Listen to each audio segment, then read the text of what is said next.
The massive alien warship drifted in space above the crimson planet Drakmor. Its hull bore the scars of battle and its cargo hold remained painfully empty. Commander Zex paced the bridge, his forearms clenched in fury behind him. His hunting team sat in defeated silence. Captain Vorth nursed burns across his scaled face while Lieutenant Crix wrapped bandages around his wounded arm. The other hunters showed similar injuries.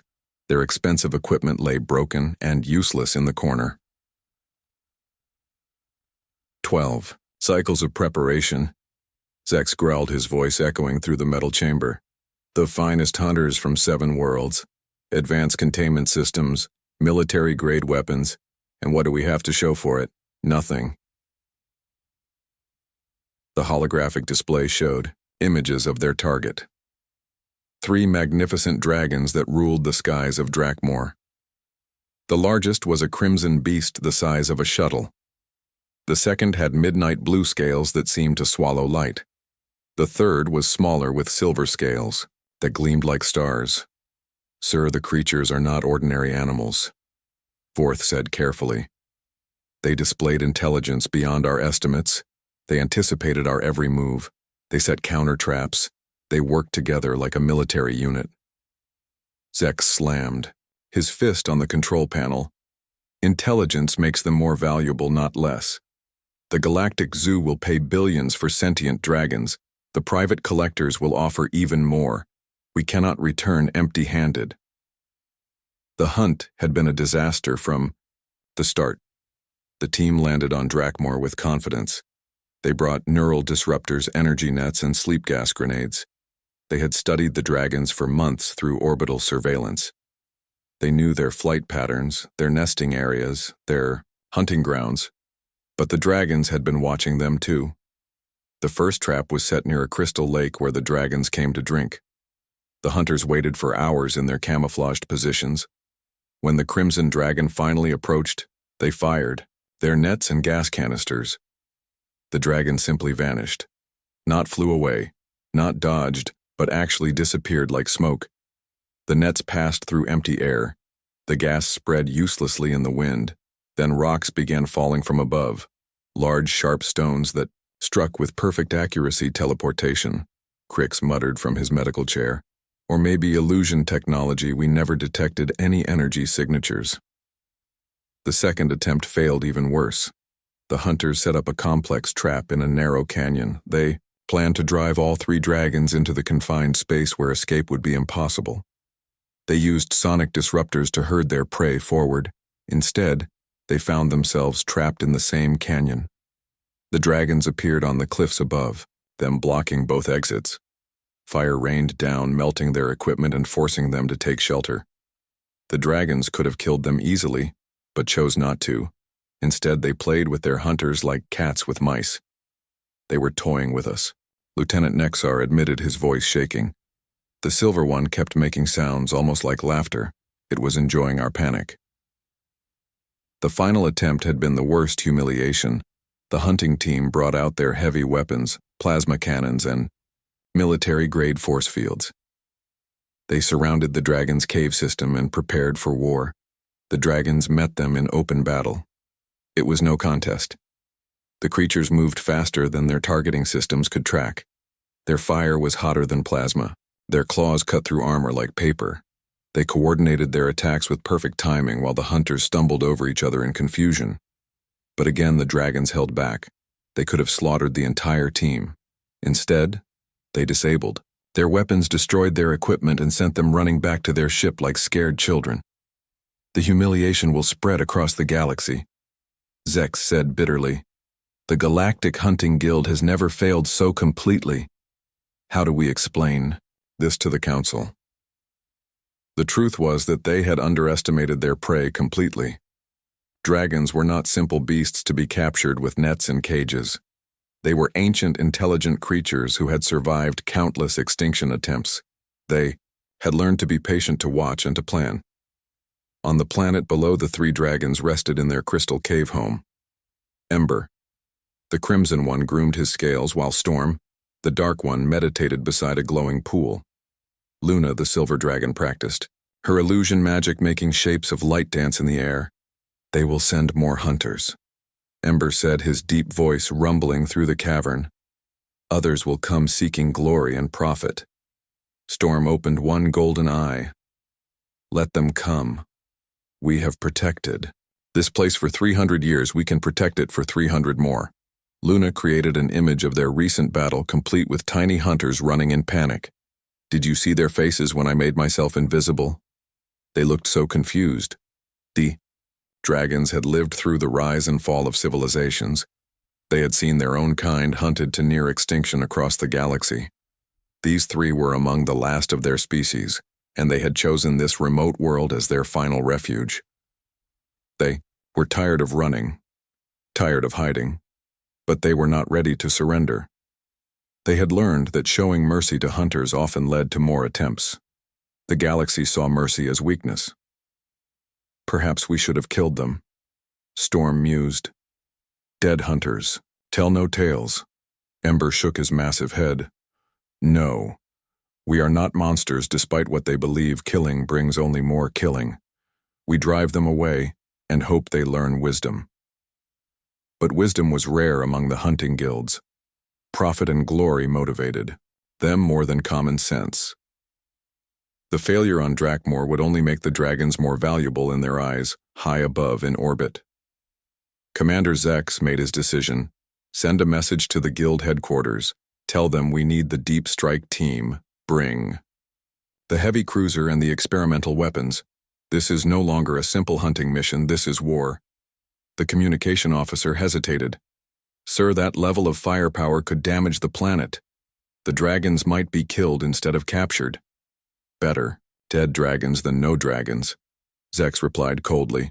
If we cannot take them alive, we will take them as trophies. The guild's reputation depends on this. As the alien warship prepared to leave Drakmor, the dragons sensed the change in their enemies. The next wave would be different, more dangerous, more desperate. The peaceful days in their crystal sanctuary were ending.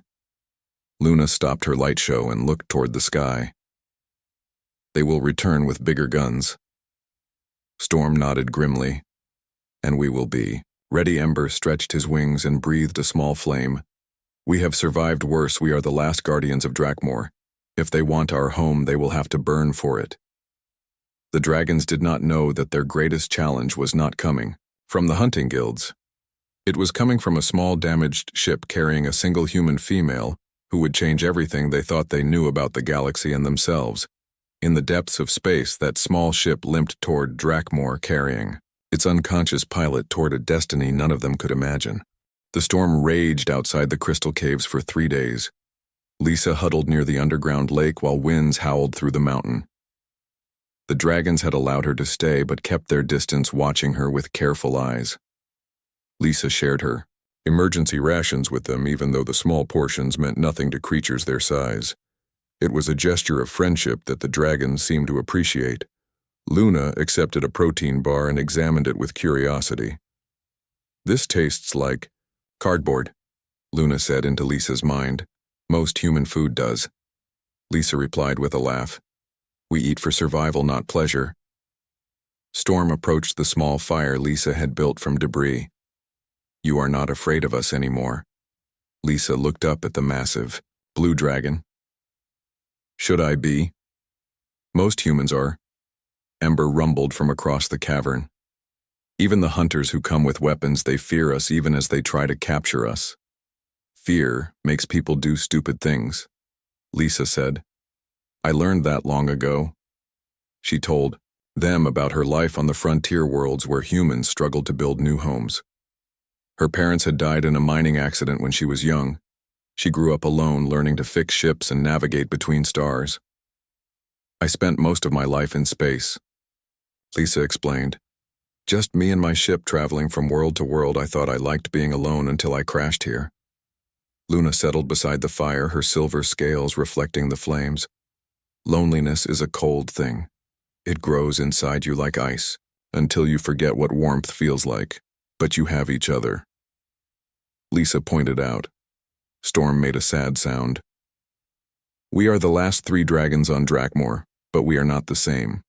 We came from different clutches, different families. We stay together for protection, but we do not truly belong together. Lisa understood she had met other modified humans during her travels but never felt connected to them. They shared genetics, but not experiences, not understanding. Family is not about blood, she said, quietly. It is about choice, about caring for each other when no one else will. The dragons were quiet for a long time. Lisa fed more debris to her fire and listened to the storm outside. She was stranded on an alien world with 3 massive predators, and somehow she felt safer than she had in years. On the second day, Luna showed Lisa the deeper parts of the cave system. Crystal formations covered the walls like frozen waterfalls. Each formation held images, memories of the dragons who had lived there before. This is our history, Luna explained. Every dragon who died on Drakmor left part of themselves in the crystals, their memories, their knowledge, their dreams. Lisa saw battles between dragons and alien hunters. She saw dragons soaring. Between the stars when they were free, she saw families and children and love that transcended species. There were so many of you, Lisa whispered. Once, Storm said sadly. Dragons filled the skies of 100 worlds. We were explorers, artists, teachers, but the galaxy decided we were too dangerous to exist. Some of us fought back. Ember added, his mental voice heavy with old pain. That only proved we were monsters in their eyes. The wars made everything worse. Lisa touched one of the crystal formations and gasped as images flooded her mind. A dragon family fleeing their burning world. Hunters with energy nets chasing children through asteroid fields. Dragons dying alone in laboratory cages. I see it, Lisa said, tears streaming down her face. I see what they did to you. The dragons stared at her in shock. Humans were not supposed to be able to access the crystal memories. Only dragons could see the stored experiences. How? Luna breathed. Lisa looked at her hands where strange patterns of light danced under her skin. I do not know. My people were changed when we reached the stars. Maybe the changes went deeper than anyone knew. She spent hours exploring the crystal memories, learning the true history of the dragon wars the galaxy had painted. Dragons as mindless monsters, but Lisa saw the truth. They were peaceful by nature, driven to violence only when cornered. That night, as the storm continued to rage, Lisa made a decision. She could not change the past, but she could try to build a different future. I want to help you, she told the 3 dragons. I do not know how, but there has to be a way. Ember raised his massive head. Help us do what, human? Stop hiding, Lisa said firmly. The galaxy fears what it does not understand. Maybe if they met dragons who chose peace, they would learn the truth. We tried peace, Storm said bitterly. It got our families killed. Then try it with a human ally. Lisa replied, someone who can speak for you. Someone who can show others that dragons and humans can be friends. Luna approached Lisa, her eyes glowing in the firelight. You would do this knowing it would make you a target. Knowing the hunting guilds would come for you too. Lisa nodded. I spent my whole life running from one world to another, never staying, never belonging. Maybe it is time to stop running and start fighting for something that matters. The dragons exchanged silent communications. Lisa could sense the flow of thoughts between them but could not understand the words. They were debating something important. Finally, Ember spoke. There is a way to truly bond human and dragon. It has not been attempted in centuries. The risk is great. What kind of risk? Lisa asked. The mental link could kill you, Storm warned. Human minds are not built to handle dragon thoughts. Your consciousness could be lost completely. Lisa considered this. She had crashed on an alien world with no hope of rescue. Her ship was beyond repair and her supplies were running low. She was probably going to die anyway. What happens if it works? She asked. We would be bonded for life, Luna explained. You would share our thoughts, our emotions, our memories. We would share yours. You would become part of our family in the truest sense. Lisa thought about the crystal memories, the love and loyalty she had seen between dragons. would I still be human? You would be yourself, Ember said, but you would also be more connected to something greater than any single being. Lisa looked around the crystal cavern at the three magnificent creatures who had shown her more kindness in 3 days than she had received in years. They were offering her something precious beyond measure. Yes, she said simply, I want to try. The bonding ritual began at sunset. The dragons arranged themselves in a triangle around Lisa with Luna at the front storm, and Ember flanking her. The crystal formations began to glow brighter, responding to the dragon's mental energy. Clear your mind, Luna instructed. Do not fight what you feel. Let the connection happen naturally. Lisa closed her eyes and tried to relax. The dragons began to hum a wordless song that resonated through the cavern. She felt warmth building in her chest, spreading outward through her body. Then the voices came. First Luna's musical thoughts, light and playful like wind chimes. Then Storm's deeper presence, steady as stone. Finally, Ember's ancient wisdom burning like a star. Lisa gasped as 3 new minds touched hers. She could feel their emotions, their memories, their dreams. They were sharing everything with her, holding nothing back. For a moment, the connection threatened to overwhelm her. Human consciousness was not designed to hold so much information, but Lisa did not fight it. She opened herself completely to the experience. The voices settled into harmony. Lisa could still distinguish between her thoughts and theirs, but they flowed together like streams joining a river. She was herself, but she was also part of something greater. Welcome, sister, Luna whispered in her mind. Welcome, family. Storm added, welcome home. Ember finished. Lisa opened her eyes and saw the world differently. Colors were brighter, sounds were clearer. She could sense the life force of every creature within miles. The crystal formation sang with the stored memories of generations. But more than that, she was no longer alone. She carried 3 loyal friends within her heart, and they carried her in theirs. How do you feel? Luna asked aloud, her physical voice, strange after the mental communication. Complete. Lisa replied and meant it. For the first time in my life, I feel complete. The storm outside was ending. Lisa could sense the weather patterns through her connection to the dragons. Tomorrow would bring clear skies and new possibilities. She was no longer just a stranded human waiting for rescue. She was part of a dragon family with a purpose and a mission. The galaxy was about to meet something it had never seen before. A human bonded to dragons, ready to challenge everything the hunting guilds thought they knew about both species. The real adventure was just beginning. Lisa Morgan woke to the sound of alarms screaming in her ears. Her small exploration ship shuddered around her as it fell through Drakmore's atmosphere. Sparks flew from damaged control panels and smoke filled the cramped cockpit. She fought with the controls trying to level out her descent, but the ship refused to respond.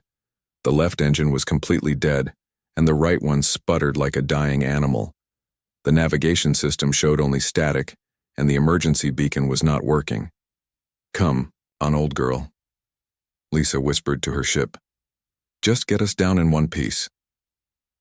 Lisa was not like most humans. Her ancestors had been modified centuries ago when humanity first reached the stars. The changes gave her pointed ears, enhanced senses, and a natural connection to energy fields that others called magic. She looked like the elves from ancient Earth stories, but her heart was purely human. Her ship had been traveling between star systems when it hit an ion storm. The small craft was not built for such punishment. Most of its systems failed during the 3-day ordeal. Lisa had drifted unconscious while her ship's autopilot brought her to the nearest planet. That planet was Drakmore. Lisa managed to activate the landing thrusters just before impact. The ship hit the ground hard, bounced twice, and slid across rocky terrain before coming to rest in a narrow valley. She sat in her pilot seat, breathing heavily and checking for injuries. Nothing broken, but everything hurt. She had cuts on her, arms from flying debris, and her head pounded from the crash. But she was alive, and that was more than she had expected an hour ago. The ship's hull groaned as it settled. Lisa ran a quick damage check and her heart sank. The hyperdrive was shattered, beyond repair. The communication array was gone. The life support would last maybe a week. The food synthesizer was working, but barely. She was stranded. Lisa sealed her environmental suit and stepped outside. Her ship sat in a valley surrounded by red stone cliffs. Strange crystal formations jutted from the ground like frozen lightning. The sky above was deep purple with two small suns casting everything in crimson light. It was beautiful in a deadly way. Lisa activated her portable scanner and frowned at the readings. The atmosphere was breathable but thin. The gravity was slightly heavier than Earth normal. The local wildlife showed as large heat signatures moving in the distance. Very large. She set up a basic camp using supplies from her emergency kit. Her shelter was a simple dome that would protect her from weather and small predators, but she knew it would not stop anything truly dangerous. As night fell, the temperature dropped fast. Lisa huddled in her shelter listening to strange sounds echoing through the valley, roars and wing beats that suggested the large heat signatures were flying creatures. She tried her radio again but got only static. She was completely alone on an alien world. The next morning, Lisa decided to explore her surroundings. Staying by the crashed ship would only delay the inevitable. Her supplies were limited and no rescue was coming. She needed to find food, water, and shelter, or she would die slowly. She climbed out of the valley following a path worn into the stone. It led upward through twisted rock formations toward what looked like caves. Lisa's enhanced hearing picked up the sound of running water ahead. A good sign. The caves were larger than she expected. Crystal formations lined, the walls glowing with soft light that made the whole system shine like a cathedral. Lisa followed the sound of water deeper into the mountain. She found an underground lake, fed by a waterfall that cascaded from somewhere high above. The water was clear and her scanner said it was safe to drink. Lisa filled her water bottles and allowed herself a small smile. At least she would not die of thirst. A sound made her freeze. A low rumble that seemed to come from the walls themselves. Lisa grabbed her scanner and checked for life signs. The display lit up like a Christmas tree. 3 massive signatures were moving through the cave system toward her location. Lisa's blood turned cold. She had heard stories about Drakmor, the planet where hunting expeditions disappeared. The world ruled by creatures too dangerous to approach. She was in their territory. The rumbling grew louder. Lisa looked around desperately for an escape route, but the cave had only one entrance. She could try to run, but the creatures were faster. She could try to hide, but they probably already knew she was there. The first dragon appeared at the far end of the chamber. It was magnificent and terrifying. At the same time, crimson scales covered a body the size of a shuttle. Golden eyes studied her with ancient intelligence. Wings folded against its sides like red sails. Claws scraped against stone as it moved. Behind it came 2 more dragons. One was midnight blue with scales that seemed to absorb light. The other was smaller with silver scales that shimmered like water. Both watched her with the same calculating stare. Lisa stood perfectly still. Her hand rested near her sidearm, but she knew the weapon would be useless against creatures this size. Fighting would only get her killed faster. The crimson dragon approached slowly. Its massive head lowered until it was level with Lisa. She could feel heat radiating from its body and smell sulfur on its breath. For a long moment they stared at each other, human and dragon, predator and prey. Then Lisa did something that surprised them both. She sat down. "Hello?" she said calmly. "I am sorry for intruding in your home. My ship crashed and I was looking for water. I do not mean any harm." The dragons exchanged glances. Their body language suggested confusion. They had clearly expected her to run or fight or scream. Lisa continued talking. "I know you probably cannot understand me, but I wanted you to know I respect this place. If you want me to leave, I will try to find another shelter." The silver dragon tilted its head and made a soft sound almost like music. The blue dragon rumbled something that might have been communication. They were talking to each other. Lisa's enhanced senses picked up something strange. energy patterns flowing between the creatures. It was similar to the mental links she had read about in old human research files. Telepathy. "You can understand me," Lisa said with sudden realization. "And you can speak to each other with your minds." The Crimson Dragon's eyes widened slightly. It took a step back and said something to the others in their silent language. Lisa stood up slowly, keeping her hands visible. "I am Lisa Morgan from Earth. I crashed here by accident. My ship is badly damaged. I do not know if anyone will come looking for me." She paused, then added, "I am alone." Something changed in the dragon's expressions. The hostility faded, replaced by what looked almost like sympathy. The silver dragon approached and sniffed at Lisa's environmental suit. "You have been hurt," a voice said inside Lisa's head. Lisa gasped and stepped backward. The voice was musical and definitely feminine. It had come from the silver dragon. "You can speak," Lisa whispered. "We can do many things," the voice replied. "The question is, what can you do besides crash ships and wander into dragon caves?" Despite her fear, Lisa found herself smiling.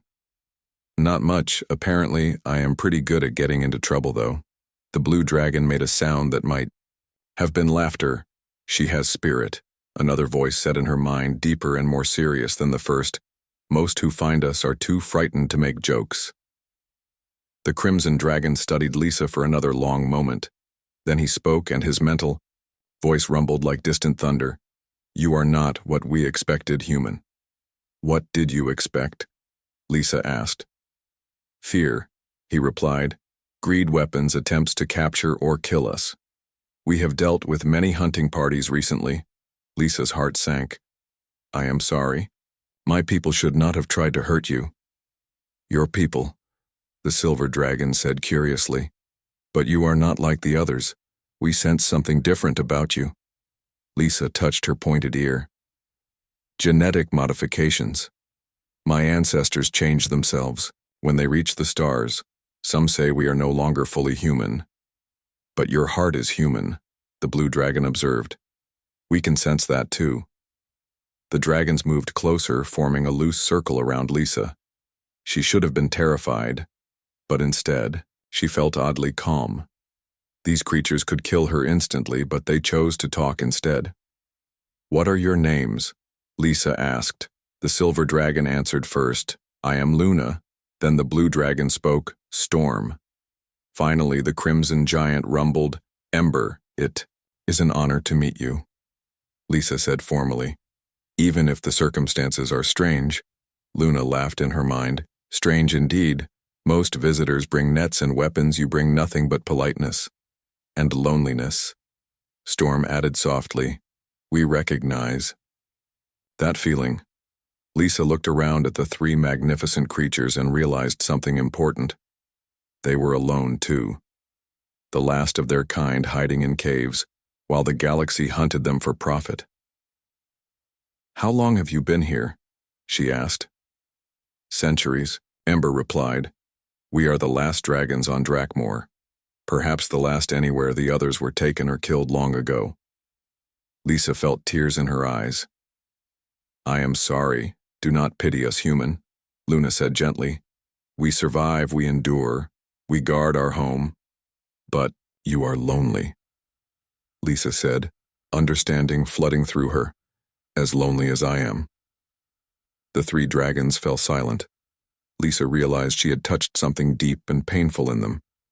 Outside the cave, storm winds began to howl. 2 weeks after the bonding, Lisa walked through the crystal caves with new confidence.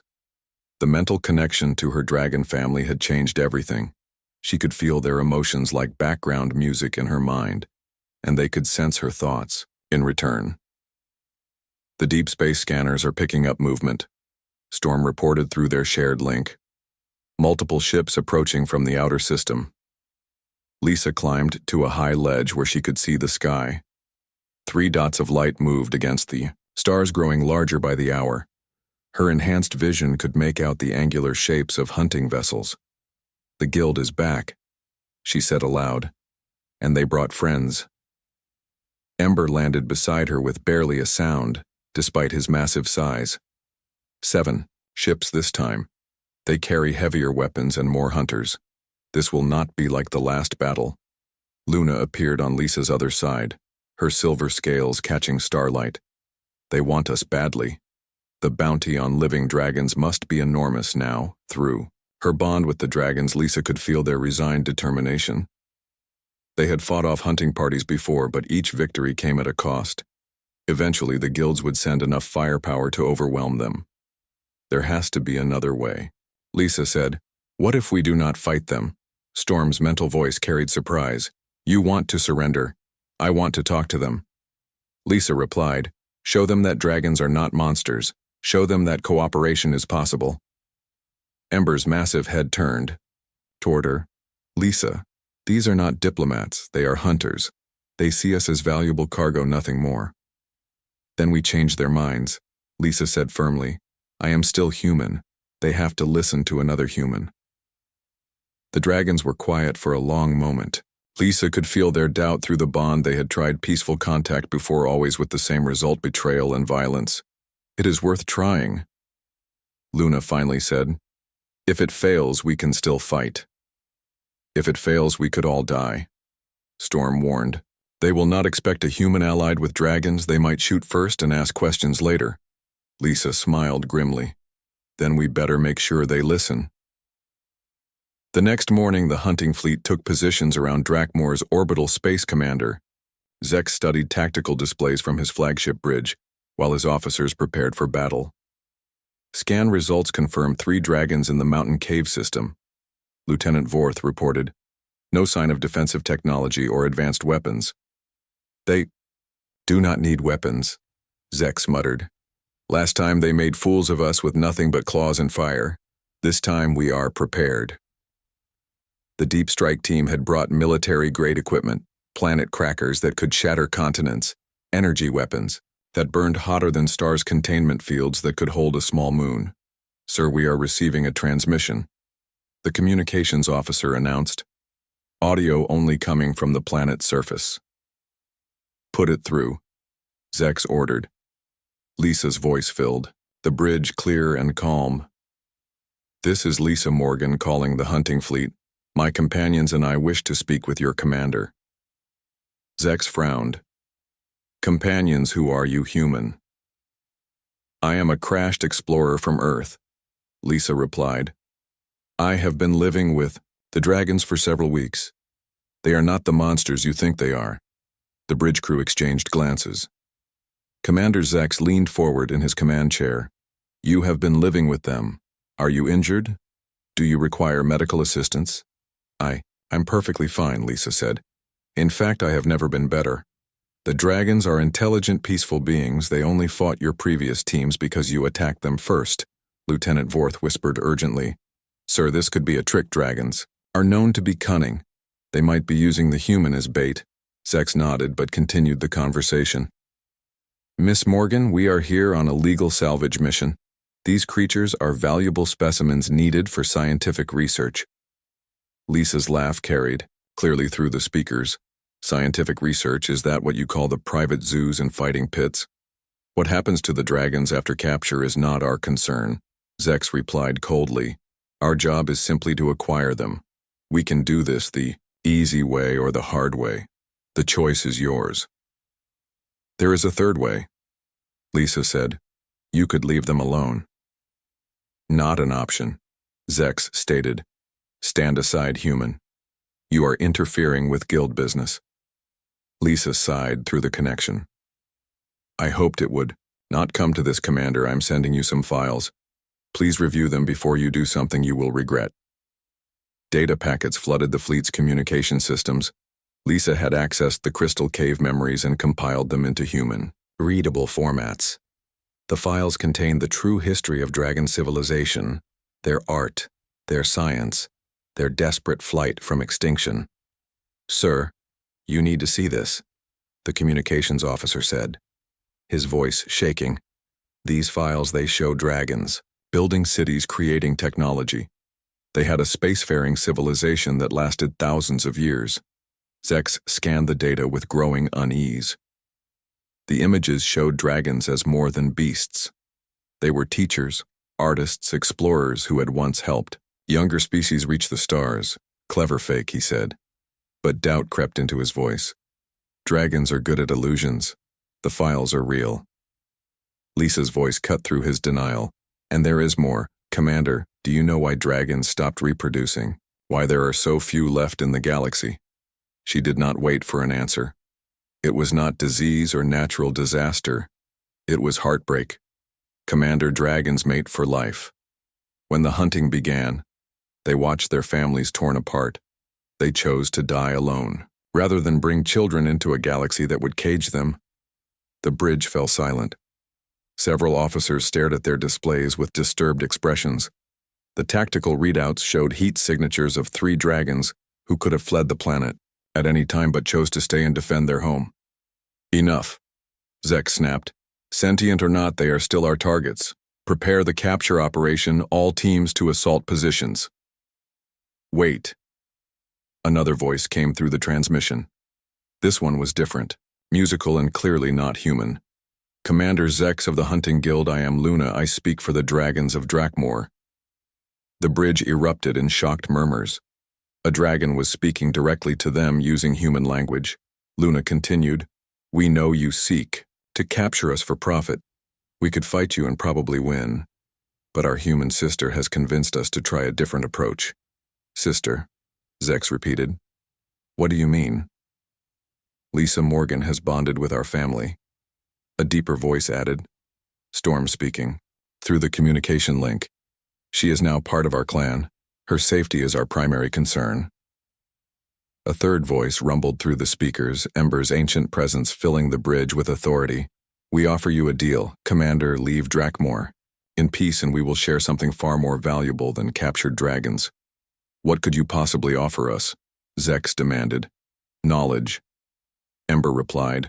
The location of dragon treasure worlds, hidden caches of technology and art that we scattered. When the hunting began, riches beyond your imagination freely given instead of fought for. Lisa's voice returned. Think about it, Commander. You could return to the guild with coordinates to 12 treasure worlds. Your name would be legendary. Your profits would dwarf anything you could make from 3 captured dragons. Zex felt his greed warring with his caution. The offer was tempting, almost too good to be true. But if the dragons were lying, he would return empty-handed again. Prove it, he said finally. Show us one of these treasure worlds.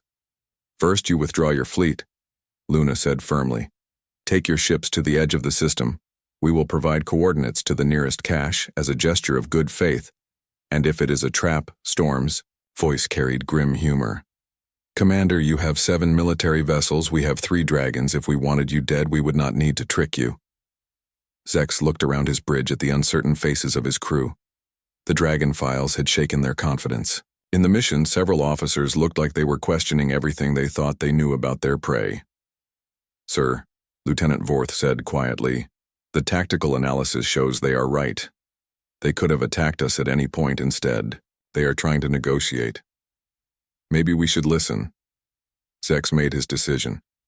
Very well, dragons. We will withdraw to the system edge, but if this is a deception, we will return with enough firepower to crack this planet in half. Understood, Lisa replied. Commander, one more thing. When you see the treasure cache, remember that dragons could have kept it hidden forever. They are sharing it because they believe in the possibility of peace. As the hunting fleet pulled back from Drakmor, 3 dragons and their human sister prepared for the most important gamble of their lives.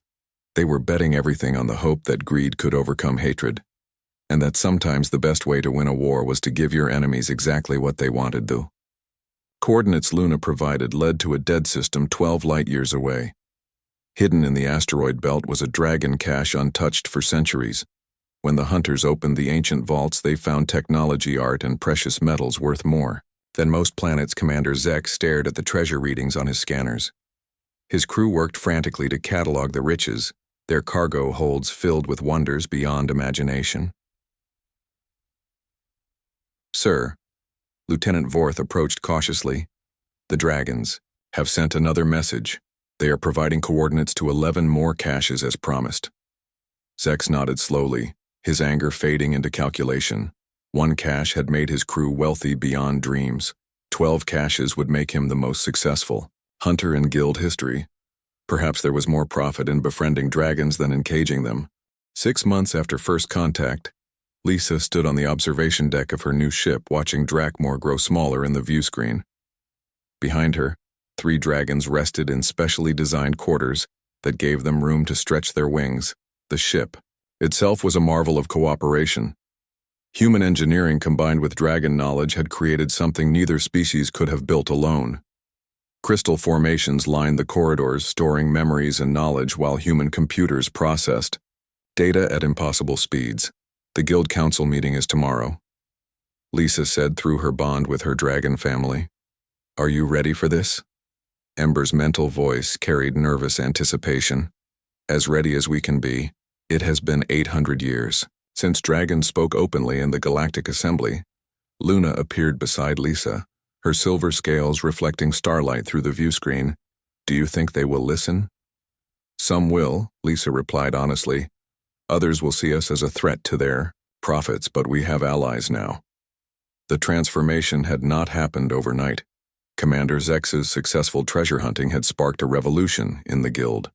Other commanders began seeking cooperation with dragons instead of capture. The profits were enormous and the risks were minimal. Word spread quickly through the galaxy's communication networks. Dragons were not mindless beasts, but ancient guardians of vast wealth. They had hidden their treasures for centuries, waiting for someone to approach them with respect instead of chains. Not everyone was happy with the change incoming transmission. The ship's computer announced, "Priority signal from Guild headquarters." The holographic display activated, showing Director Nash, a thin, angry man who had built his career on dragon hunting. Miss Morgan, this charade has gone on long enough. You will surrender the creatures to Guild custody immediately. Lisa smiled calmly. Director Nash, the dragons are not my property. They are my family and my business partners. We are operating under legal salvage rights. Those rights do not extend to sentient beings. Nash snapped, and I refuse to believe these monsters are truly intelligent. Storm materialized in the hologram, his massive blue form filling the display. Director Nash, I am Storm of Drakmor. I hold 3 degrees in xenobiology from the Centauri Institute. I have published 17 papers on interspecies communication. Would you like to discuss my research? Nash's face went pale. The dragon's perfect academic credentials were a matter of public record, now impossible to deny or dismiss. You could be anyone using voice synthesis, Nash said weakly. Then examine my biometric patterns. Storm replied. Cross-reference them with the Galactic Education Database. You will find that Storm of Drakmor has been enrolled in universities across 12 systems for the past 2 centuries. Luna joined the conversation, her musical voice adding to the effect. Director Nash Erniao. Am Luna. I hold the Galactic Peace Prize for my work with refugee settlements. I have personally saved 14,000 lives during various conflicts. Ember's ancient presence filled the remaining space. And I am Ember veteran of the Void Wars. Decorated by 5 different species for valor in combat, I have served as an ambassador to 37 worlds. Nash stared at the 3 dragons in shock. Their credentials were impeccable, their records spotless. They were not monsters, but decorated, heroes of galactic society. This is impossible, Nash whispered. The Guild has been hunting war heroes, scientists, diplomats. The Guild has been hunting people, Lisa said quietly. Intelligent beings with families and dreams and rights. The only difference between dragons and humans is that dragons can breathe fire. Nash cut the transmission without another word, but Lisa knew the damage was done. The conversation had been broadcast across the Guild's communication network. By now, every hunter in the galaxy was questioning their mission. He will not give up easily, Ember warned. Nash has built his fortune on dragon hunting. He cannot admit he was wrong without destroying himself. Then we make sure the Guild Council hears our side first. Lisa replied, before he can poison them against us. The next day brought them to Nexus Station, the massive space habitat that served as the galactic government's meeting place. Lisa and her dragon companions were greeted by crowds of reporters and curious citizens. Many people had never seen living dragons before. The sight of three magnificent creatures walking peacefully beside a human woman caused a sensation.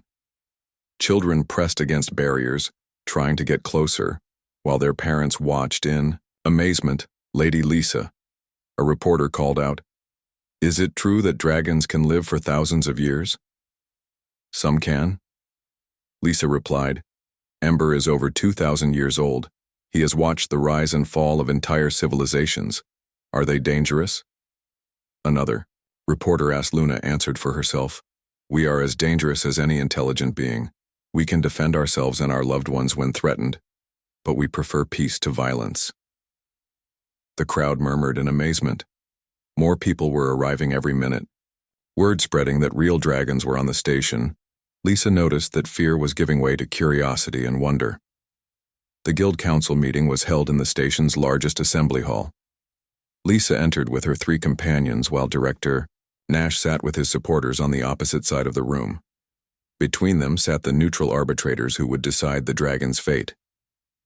"This hearing will determine the legal status of the beings known as dragons," announced Chief Arbitrator Williams, an elderly woman with sharp eyes. "Are they sentient creatures deserving of rights or valuable animals subject to salvage laws?" Director Nash stood first. "Honored arbitrators, these creatures are clearly dangerous. Their species has attacked human settlements and destroyed property. They cannot be allowed to roam free." "That was 800 years ago," Lisa countered, rising to address the assembly. "During the Void Wars, when dragons were fighting alongside human allies against a common enemy. The attacks Director Nash mentions were defensive actions during wartime." Ember stepped forward, his massive presence commanding attention. "Honored arbitrators, I fought in those wars. I led dragon squadrons against the void fleets that threatened all organic life. We were not aggressors but defenders." The arbitrators studied their data displays. Several looked surprised at Ember's military record. Chief Arbitrator Williams leaned forward. "Dragon Ember, your service record shows multiple decorations for heroism. Yet the Guild claims your species is inherently violent. How do you explain this contradiction?" "Violence and evil are not the same thing," Ember replied with dignity. "A soldier may kill in defense of innocence. A hunter kills for profit, which serves the greater good." Nash jumped up angrily. "These creatures are manipulating you with clever words. They are not truly intelligent but trained performers following scripts." Storm laughed, a sound that rumbled through the assembly hall. "Director Nash, would you like me to solve differential equations, compose poetry, debate philosophy? I can do all of these things simultaneously while flying." "Prove it," Nash challenged. Storm's eyes closed for a moment, then he began to speak. "The quantum relationship between space and time can be expressed as delta t equals the square root of delta x divided by the speed of light." At the same time, his mental voice reached Lisa, who repeated his words aloud. "In the depths of space, where no light dwells, ancient dragons dream of lost worlds and fallen friends." Meanwhile, his telepathic connection to Luna conveyed complex philosophical arguments about the nature of consciousness. The arbitrators watched in amazement as Storm demonstrated multiple streams of consciousness operating simultaneously.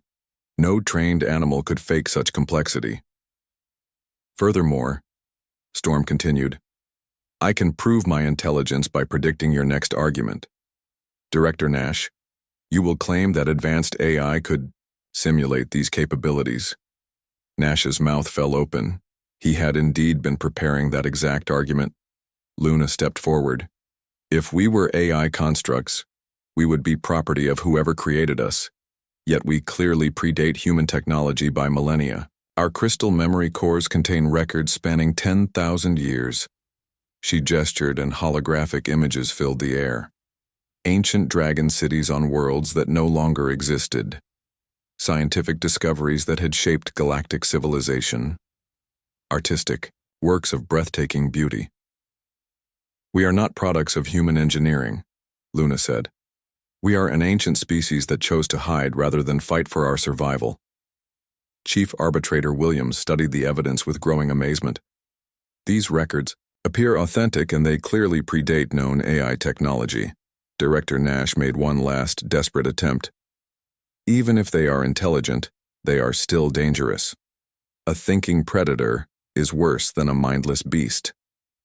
Lisa stood up, her voice carrying clearly through the hall. Director Nash. How many people have dragons killed in the past 100 years? Nash hesitated. That is not relevant. How many? Lisa pressed. The exact number is classified. Nash mumbled. Lisa activated her data pad. According to galactic crime statistics, dragons have been responsible for 0 civilian deaths in the past century. Meanwhile, hunting accidents during dragon capture attempts have killed over 300 guild members. She looked around the assembly hall, meeting the eyes of the arbitrators. Who is the real danger here? The dragons who hide in caves bothering no one, or the hunters who attack them with military weapons? The assembly fell silent as the implications sank in. The evidence was overwhelming. Dragons were intelligent, peaceful beings who had been persecuted for centuries.